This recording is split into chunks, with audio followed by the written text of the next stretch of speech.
سلام عزیز خدا، سلام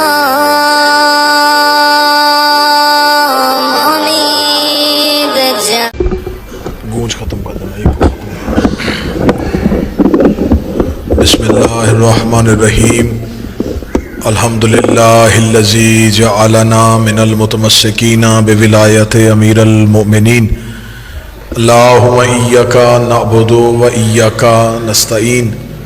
الصلاۃ والسلام بتحیۃ والاکرام علی اشرف الانبیاء والمرسلین واولادہ الطیبین الطاہرین المعصومین ولعن اللہ تعالی علی اعدائہم اجمعین. اما بعد فقد قال حق سبحانہ تعالی فی کتابہ المجید. بسم اللہ الرحمن الرحیم. انا عرضنا الامانۃ علی السماوات والارض والجبال بلند الصلوات. صلی اللہ علیہ وسلم. دعائے مالکان عزت بارگاہ عزت میں آئے ہوئے ہر صاحب عزت کی عزت کو محفوظ فرمائے. آقا زادی اس عبادت کا بہتر سے بہتر اجر عطا فرمائے. میرا مالک ہر علی ولی اللہ پڑھنے والے پہ اپنا مخصوص کرم فرمائے. ملک پاکستان کو استحکام نصیب فرما. موت کی ہچکی ہو زباں پہ ورد علی ولی اللہ جاری فرما. ان تمام پریشانیوں کا، تمام تکلیفوں کا ایک ہی حل ہے کہ وہ آ جائے جس کی وجہ سے یہ زمین و آسمان قائم ہے. مالک کریم وارث بادشاہ رحیم کے ظہور میں تاجیل فرمائے. دعائیں قبولیت تک پہنچائیں. سہارا درود کر لیں بلند آواز سے صلوات بڑے. اللہم صلی علی محمد. اجازت ہے ذکر شروع کیا جا سکتا کیونکہ یہ دن مخصوص اور منسوب ہیں ایک باعزت شہزادی کے نام کے ساتھ. تو میں کوشش کروں گا میں جتنی دیر تک ممبر کے مصلی پہ ہوں میری زبان سے نکلا ہوا ہر حرف اسی شہزادی کی دہلیز کو مودت کا کعبہ سمجھ کے اس کا طواف کرے. گفتگو کا مرکز و محور اس پاک بی بی کی ذات ہوگی جو علی کی بیٹی ہو کے بھی علی ہے. بسم اللہ. اور میں ابتدائی مجلس میں یہ ضرور کہوں گا کہ موضوع کا تقدس مجھے ایک لمحے کے لیے بھی تقاضا نہیں کرے گا کہ آپ داد اونچی دیں تو پھر یہ موضوع نبھایا جا سکے. موضوع ہی اتنا مقدس ہے، موضوع ہی اتنا بہترین ہے کہ آپ خاموش رہ کے بھی سنیں تو موضوع کا حق ادا ہو سکتا. اس بی بی کے بارے میں کوئی بشر ہو کے لب کھول ہی نہیں سکتا. کوئی انسان ہو کے بتائے کہ زینب کسے کہتے ہیں. کوئی انسان اس کی مدح سرائی کا حق کیسے ادا کرے جو 5 اماموں کی مشیر رہی ہو. مولا حسین ان ہاتھوں کو سلامت رکھے. شہزادی آپ کی تائید کو سلامت رکھے. اس بی بی کا حق کیسے ادا ہو جو 5 امام مستور ہو کے 5 اماموں کی مشیر رہی ہے. اگر سوال کرتے تو میں یہیں پہ بات دے دیتا ہوں. علی اس سے مشورہ لیتے رہے ہیں، حسن اس سے صلاح کرتے رہے ہیں، حسین کی شریکہ رہی ہے، سجاد اور باقر اس کی مرضی کے بغیر چلتے ہی نہیں ہیں. 5 امام ہو کے جس سے مشورہ کریں اسے عالیہ کہتے ہیں. یہ مبلغہ توحید ہے، یہ محافظہ امامہ ہے، یہ ناشر الولایہ ہے، یہ علی کی ولایت کو نشر کرنے والی ہے. اگر حق آپ کا ساتھ دے اور ہاتھ آپ اٹھا کے بی بی کو خراج پیش کر سکے تو رسول نے غدیر میں علی کی ولایت پہنچائی تھی، منوائی نہیں تھی. رسول نے صرف غدیر میں پہنچائی، بلے رسول نے پہنچائی تھی. سیدہ نے بچائی تھی، حسن نے بچائی تھی، حسین نے بچائی تھی. شام میں زینب نے منوائی ہے.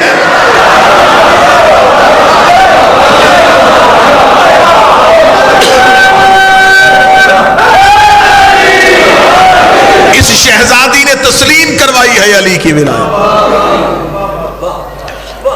5 حجتوں کی مشیر رہی ہے۔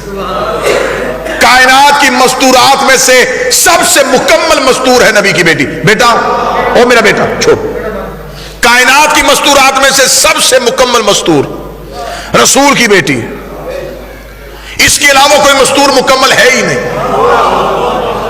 حوا سب سے پہلی مستور ہے لیکن ادھوری، سرنا ہلائیں جسے زبان ذکر کے لیے عطا کی گئی۔ حوا سب سے پہلی خاتون ہے، ادھوری ہے۔ حوا نہیں بتا سکتی کہ ماں باپ کا احترام کیا ہے۔ مریم معصومہ ہے لیکن ادھوری، مریم نہیں بتا سکتی کہ شوہر کا احترام کیا ہے۔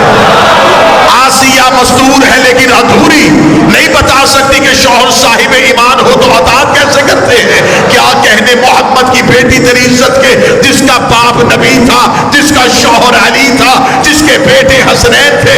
اتنی مکمل تھی محمد کی بیٹی، لیکن علی کی بیٹی نے ایسا کردار پیش کیا کہ یہ ثانیہ زہرا بن گئی، یہ دوسری زہرا بن گئی، لیکن اتنی مکمل ہے علی کی بیٹی کہ آج تک کوئی ثانیہ زینب نہیں بن سکے۔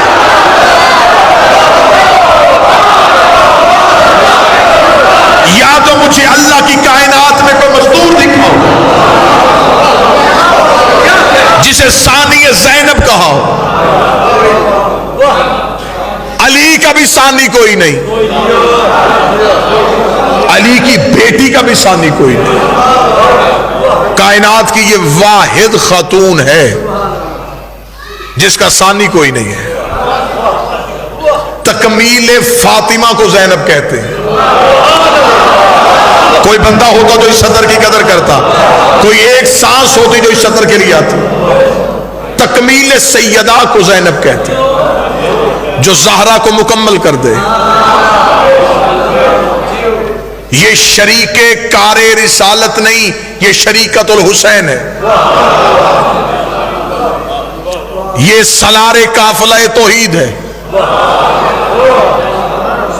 اب اس بی بی کے فضائل منبر سے اتنے کم پڑھے گئے کہ نہ ہونے کے برابر ہے۔ آج بھی مجلس میں کسی سامع سے کہا جائے کہ تیرے پاس آج تک شہزادی کا کون سا فضائل پہنچا ہے، تو میرا خیال ہے کہ وہ گنتی کے چند واقعات ہوں گے، ان کے علاوہ کوئی نہیں۔ اگر میں نے محنت کے ساتھ یہ مضمون شروع کیا ہے تو مجھے یہ مجمع اگر اجازت دے تو میں قرآن سے علی کی بیٹی کی فضیلت پڑھوں، میں قرآن کی گواہی دوں علی کی بیٹی کی اختیار کے بارے میں۔ میں نے آپ کے سامنے اللہ کے قرآن سے سورہ مبارکہ الاحزاب سے آیت نمبر 72 پڑھی۔ خدا کہتا ان عرضنا الامانۃ علی السماوات والارض والجبال، تحقیق ہم نے پیش کیا تھا وہ بوجھ آسمان، زمین اور پہاڑوں کے سامنے، لیکن ان تینوں نے میرے اس بوجھ کو اٹھانے سے انکار کر دیا تھا۔ آیت آج بھی قرآن موجود ہے۔ خدا کہتا ہے کہ ہم نے ایک بوجھ آسمانوں کے سامنے پیش کیا جو بغیر ستون کے کھڑے تھے، انہوں نے اس وزن کو اٹھانے سے انکار کر دیا۔ ہم نے زمینوں کے سامنے پیش کیا، زمینوں نے اپنی وسعت کے باوجود اسے اٹھانے سے انکار کر دیا۔ ہم نے پہاڑوں کے سامنے پیش کیا، پہاڑ اپنی استقامت کے باوجود اس وزن کو اٹھانے سے انکاری ہوگا۔ تینوں نے انکار کر دیا، نہ زمین اٹھا رہی تھی، نہ آسمان اٹھا رہا تھا، نہ پہاڑ اٹھا رہے تھے۔ اس آیت میں اللہ پہاڑ، زمین، آسمان کی کمزوری نہیں بتا رہا، بلکہ جس نے اٹھایا ہے اس کی طاقت بتا رہا کہ جس نے یہ وزن اٹھا لیا وہ پہاڑوں سے زیادہ طاقتور ہے، وہ زمینوں سے زیادہ وسیع ہے، وہ آسمانوں سے زیادہ بلند ہے۔ زبان کٹواؤں گا اگر ثابت نہ کر سکوں۔ ایک بندے نے امام سے آگے پوچھا تھا، مولا اس آیت کی تفسیر بتائیے، وہ کون سا بوجھ تھا جو ان تینوں نے اٹھانے سے انکار کر دیا تھا؟ امام نے فرمایا یہ بار امامت و ولایت تھا، یہ بار امامت تھا، یہ وزن امامت تھا، یہ بوجھ امامت تھا، جسے پہاڑ بھی برداشت نہیں کر سکتے تھے، زمینیں بھی برداشت نہیں کر سکتی تھی، آسمان بھی برداشت نہیں کر سکتے تھے۔ جس بوجھ کو تینوں نے اٹھانے سے انکار کر دیا وہ مجھے دو جگہوں پہ اٹھتا ہوا نظر آ رہا ہے۔ ایک فتح مکہ میں محمد کے کاندھوں پہ اٹھا ہے، ایک شام میں غریبہ زینب کی پشت پہ اٹھا۔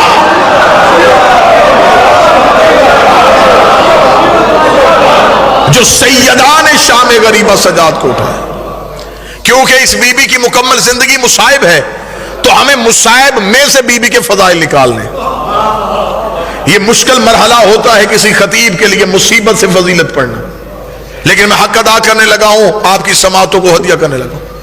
آپ کیا سمجھتے ہیں کہ شام غریبہ علی کی بیٹی نے سید الساجدین کو پشت پہ اٹھا کے خیمے سے باہر آئی؟ اس میں فلسفہ کیا تھا؟ قطعاً یہ نہ سمجھیے گا کہ معاذ اللہ ثم معاذ اللہ سجاد بیمار تھے اور چل نہیں سکتے تھے. اگر آپ یہ دلیل دیں گے تو میں اگلی دلیل دوں گا. اگر بیماری کی وجہ سے سجاد کربلا میں نہیں چلے تو شام میں کیسے چلے؟ جس نے یہ مکمل سفر پیدل عبور کیا وہ خیمے سے نکل کے کربلا کی ریت میں باہر کیوں نہیں آئے؟ اس کا مطلب ہے کہ معاذ اللہ بیماری کی وجہ سے نہیں. وزن امامت کو سیدہ نے کیوں اٹھایا؟ اس لیے کہ کربلا میں دو امامتیں تھیں، ایک سجاد اور ایک باقر. خدا نے دونوں امانتیں زینب کے پاس رکھوا دی. اس لیے اس بی بی کا لقب ہے امینہ امامت. اللہ کی امامت جیسی امانت کی امینہ. جسے مکے کے کافر اپنی امانتیں دے اسے محمد کہتے ہیں، جسے اللہ اپنی امانت دے اسے زینب کہتے ہیں.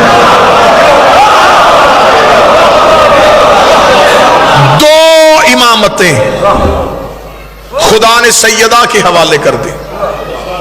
ابو طالب نے بھی دو حجتیں بچائیں، عالیہ نے بھی دو حجتیں بچائیں. اپنے دور کی ابو طالب ہے علی کی بیٹی. کیسے بچائیں؟ میں پڑھنے لگا اور مجھے مجمع کی آنکھوں میں آنکھ ہے. مجھے دیکھنا کون بندہ جو محنت سن کے قدر کرے گا. جس 9 لاکھ بھیڑیوں نے کربلا میں اصغر کو نہیں چھوڑا انہوں نے سجاد کو قتل کیوں نہیں کیا؟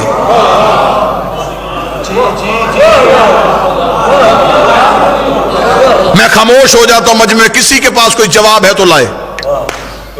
جنہوں نے اصغر کو قتل کر دیا انہوں نے سجاد کو قتل کیوں نہیں کیا؟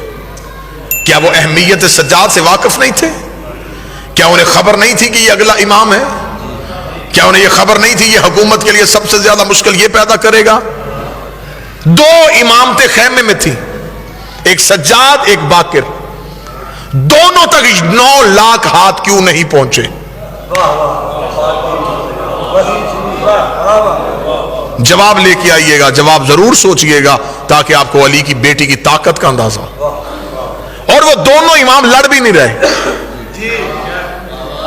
یہ بھی نہیں ہے کہ اگر سجاد آپ کیوں آپ کو یہ باتیں کتابوں سے پڑھائی جاتی ہے؟ خدا را دیکھنے کا زاویہ تبدیل کیجئے گا. آپ کو یہ بتایا جاتا ہے بیمار تھے اور بستر بیماری سے اٹھ کے نہیں آ سکے. صرف سجاد کو کربلا میں خیمے میں لٹایا اس لیے کہ کوئی یہ نہ سہے کہ علی کا بیٹا اتنا لڑنے کے موڈ میں تھا کہ 9 لاکھ ڈر گئے اور بھاگ گئے. سجاد تو خاموش لیٹے ہوئے تھے، تلوار بھی ہاتھ میں نہیں اٹھائی. جس کے ہاتھ میں تلوار بھی نہیں اس سے قتل کیوں نہیں کیا گیا؟ اب میں جواب شروع کرنے لگا ہوں اور آپ کی سماعتوں کو ہدیہ کرنے لگا. وہ قتل کرنا چاہتے تھے، کوئی قتل ہونے نہیں دے رہا تھا.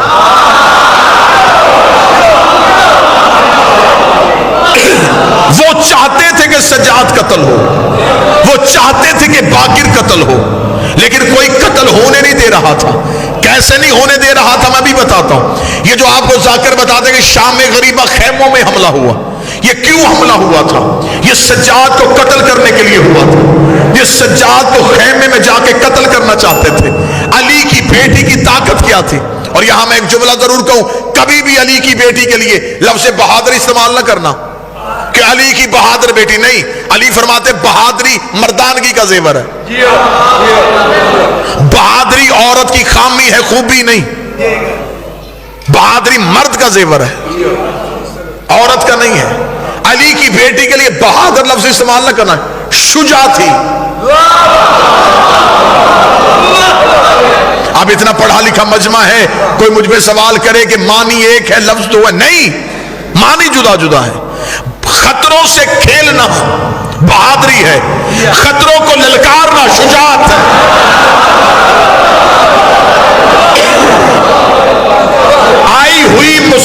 سے لڑنا بہادری ہے، مصیبت کو بلا کے ختم کرنا اسے شجاعت کہتے ہیں۔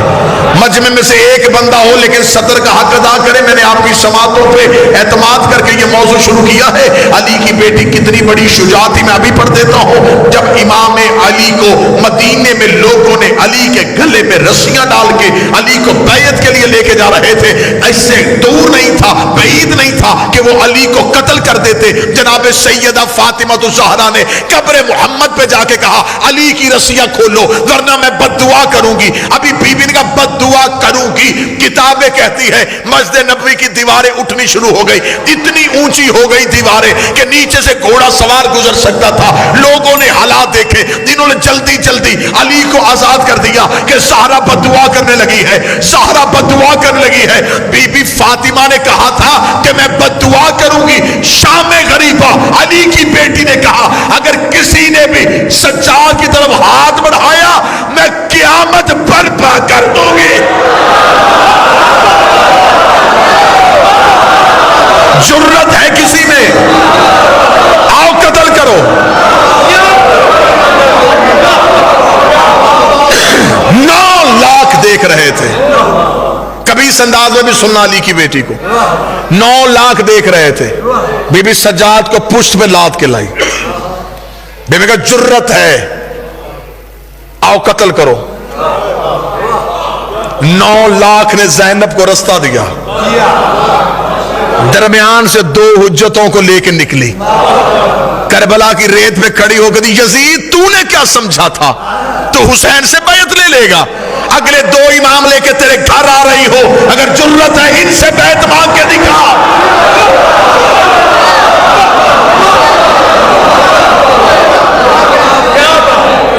تو کیا سمجھتا تھا کہ تو بیعت لے لے گا؟ کبھی اس انداز میں پہلے عالیہ سنی ہو تو بے شک چپ رہنا۔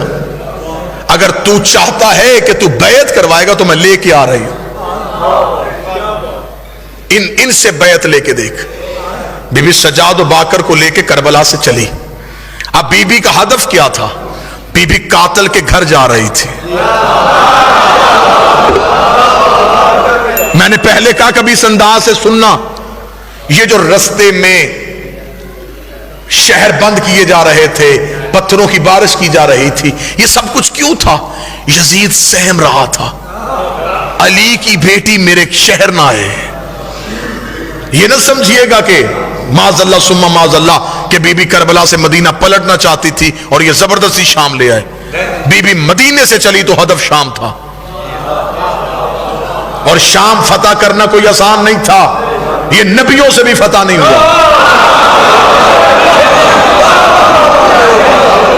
فتوحات محمد مجھے پوری دنیا میں نظر آ رہی ہیں، شام نبی سے بھی فتح نہیں ہوا، علی سے بھی فتح نہیں ہوا۔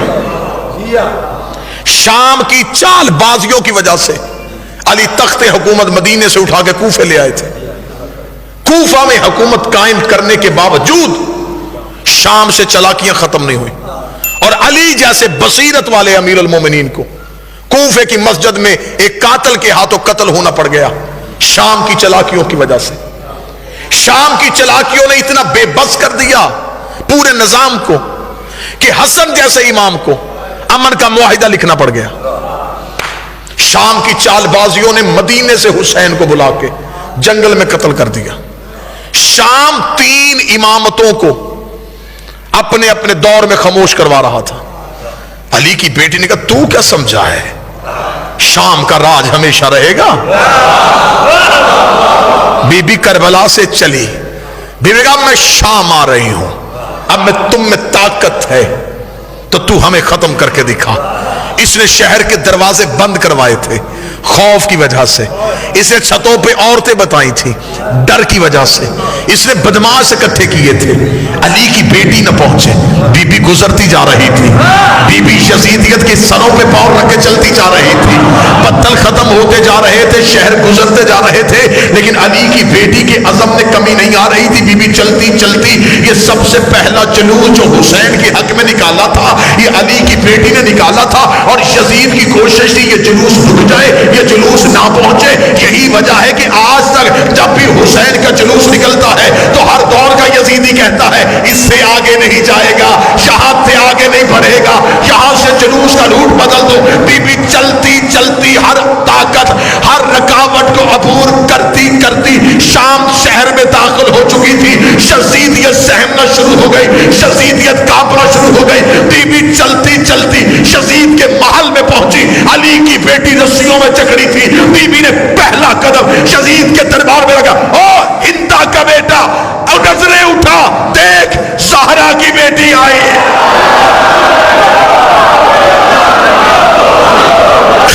اے ہندا زادہ، اے ہندا زادہ، اٹھ، زہرا کی بیٹی آئی ہے۔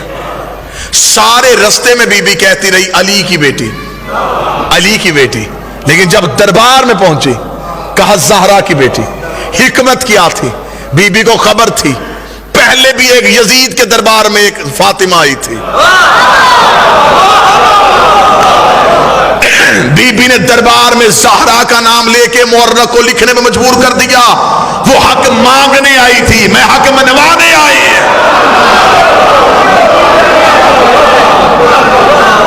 اجازت ہے؟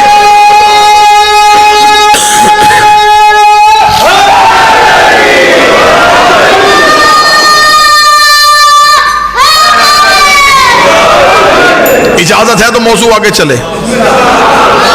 بی بی نے کہا نظریں اٹھا، تیار ہو، علی کی بیٹی آئی ہے۔ بی بی کے ساتھ دو حجتیں تھیں، سجاد و باقر کو ساتھ لیے ہوئے۔ علی کی بیٹی دربار میں پہنچ چکی تھی۔ یہ دربار صرف سپاہیوں میں نہیں سی، غیر ملکی سفیر، دوسرے ملکوں کے وفود لوگ دربار میں بیٹھے ہوئے تھے۔ دربار سجا ہوا تھا۔ ان وفود میں، ان غیر ملکی سفیروں میں عیسائی بھی تھے، یہودی بھی تھے، مجوسی بھی تھے۔ انہوں نے پوچھا یزید یہ کون ہے؟ اس نے کہا محمد کی بیٹی۔ اس نے کہا تو نے کیا کیا؟ اس نے کہا میں نے نبی کے بیٹے کو قتل کیا۔ انہوں نے کہا کیوں قتل کیا؟ اس نے کہا اس لیے کہ حسین میرے اختیار کو نہیں مانتا تھا۔ میں بالکل عین تاریخ پڑھ رہا ہوں، حسین میرے اختیار کو نہیں مانتا تھا۔ اگر حسین میرے اختیار کو مان لیتا میں کبھی بھی حسین کو قتل نہ کرتا۔ حسین نے میرا اختیار نہیں مانا، اسے چاہیے تھا وہ میری بیعت کر لیتا، اس نے اختیار کو نہیں مانا، میں نے قتل کروا دیا۔ علی کی بیٹی کی کان میں یہ آواز آئی، بی بی دو قدم آگے بڑھی، آگے بڑھ گئی، یزید تو کہتا ہے ہم نے تیرے اختیار کو نہیں مانا، تیرے دربار میں روشن دانوں سے ہوا کا شور آ رہا ہے، میں تجھ سے بات کرنا چاہتی ہوں، تھوڑی دیر کے لیے ہوا روک۔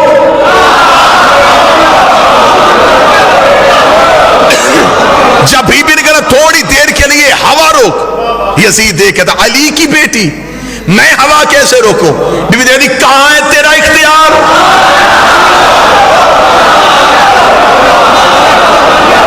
تو کہہ رہا تھا کہ تیرا اختیار ہم نے نہیں مانا، اختیار آزما۔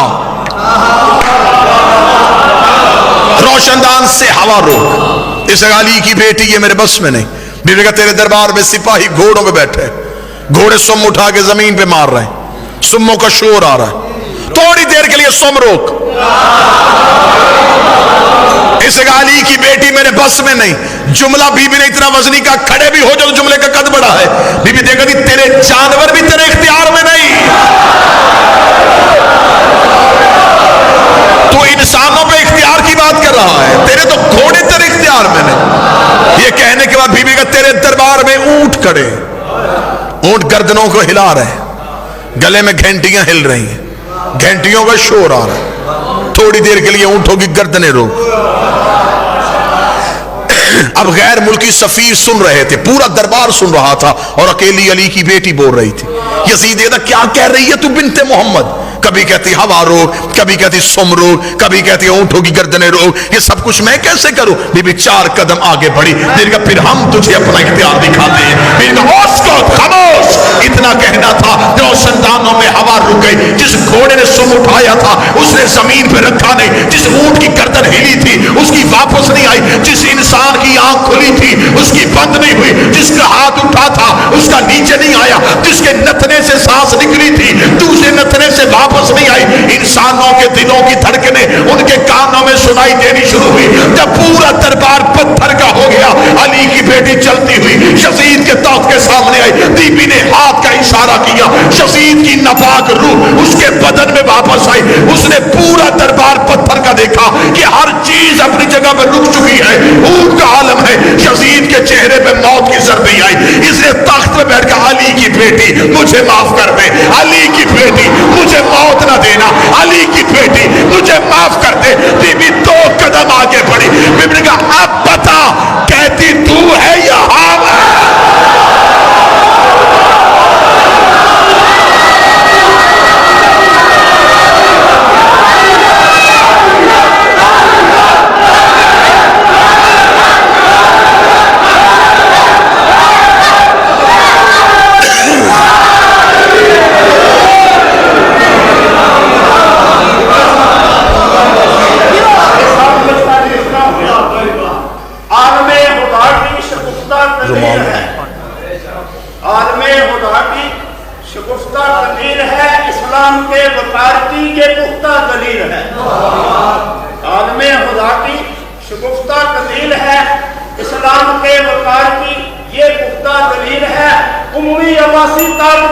کیوں نہ قدموں میں آ گرے زینب خاموش قوت رب جلیل۔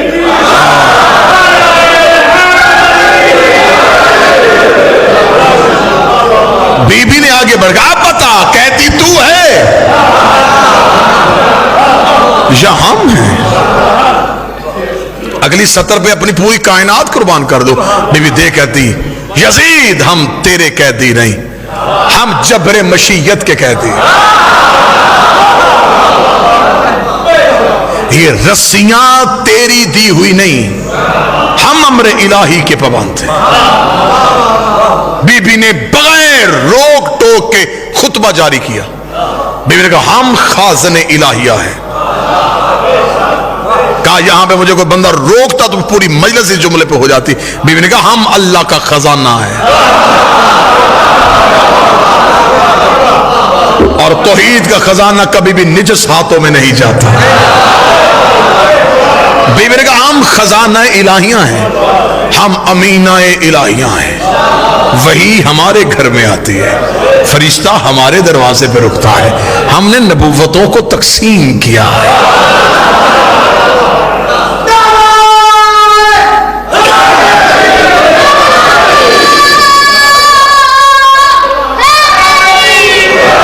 نبوت و ولایت و امامت ہمارے گھر کے عہدے ہیں۔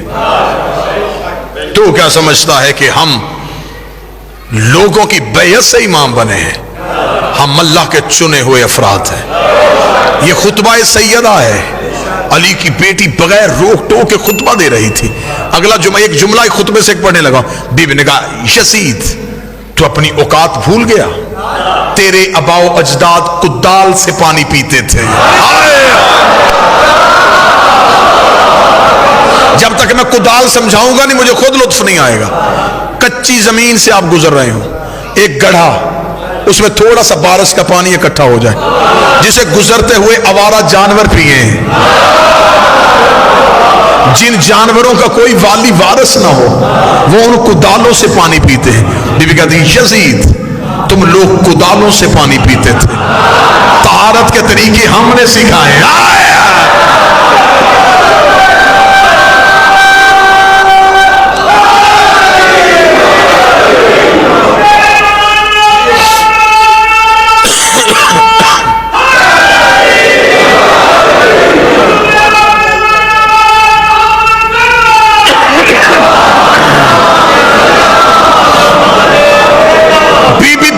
چلی جا، خطبہ جاری تھا، دربار سہما ہوا تھا، یہودی بھی بی بی کا خطبہ سن رہے تھے، عیسائی بھی بی بی کا خطبہ سن رہے تھے، سپاہی یزید کے تھے، لیکن وہ اپنی اباؤں میں چہرے دے کے شرمندہ ہو رہے تھے۔ جب یہ منظر دربار کا بن چکا، یزید سہم گیا، اسے پتا چل گیا کہ اگر یہ حالات بن گئے تو کہیں یہی سپاہی مجھے قتل نہ کر دیں۔ یزید نے جلدی سے کہا اذان شروع کرو، کیونکہ یہاں شادیان نے کیا، یہاں تو ہوا رک چکی ہے، یہاں تو گھوڑے رک چکے ہیں، یہاں تو انسان رک چکے ہیں، واحد حل یہ ہے اذان ہوگی۔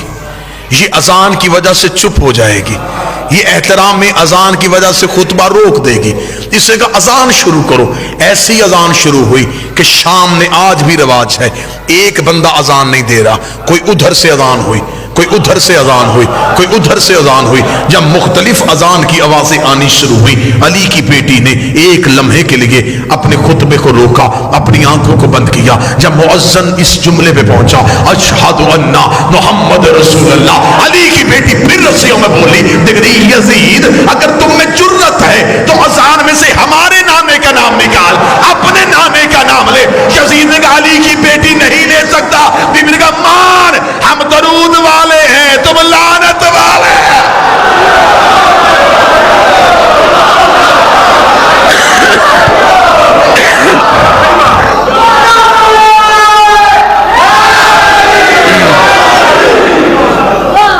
مان یزید، ہم خاندان عصمت ہیں، تم خاندان نجاست ہو. ہم معصوم قبیلہ، تم ملعون گھر کے فرد.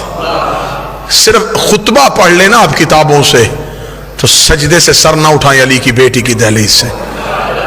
بی بی نے دیکھ کے کہا تو ہم سے مقابلہ کرے گا؟ ہم طہارتوں کا مرکز، تم نجاستوں کے مرکز. ہم شجرہ طیبہ کے وارث، تم شجرہ خبیثہ کی ٹوٹی ہوئی کڑیاں. مقابلہ کر رہے ہو امامت کے ساتھ. علی کی بیٹی کے لہجے کی تاثیر اتنی تھی، خطبے کا بوجھ اتنا تھا، علی کی بیٹی کی شجاعت اتنی تھی، یزیدیت سہم گئی. 1 سال بی بی شام میں ایسے سحر انگیز خطبے دیتی رہی، تب تک اٹھی نہیں جب تک زندان کی دیوار کے پتھروں سے آواز نہیں آئی اشہد ان علی ولی اللہ. شام فتح ہو چکا تھا، حسینیت کا پرچم بلند ہو چکا تھا. اتنا فتح کیا کہ آج بھی تم شام جاؤ، ایئرپورٹ پہ اترو، ریلوے اسٹیشن پہ جاؤ، بس سٹاپ پہ جاؤ، کسی اور جگہ کے لیے، بسوں کے لیے، سواریوں کے لیے، ٹیکسی ڈرائیور سواریوں کے لیے کسی اور جگہ کا نام نہیں لیتے، ایک ہی آواز آتی سیدہ زینب، سیدہ زینب، سیدہ زینب. جہاں لوگوں نے باغی کی بہن کہا تھا، آج وہاں سیدہ زینب کی آوازیں آ رہی ہیں. یہ سب کچھ منوا کے گئی ہے علی کی بیٹی.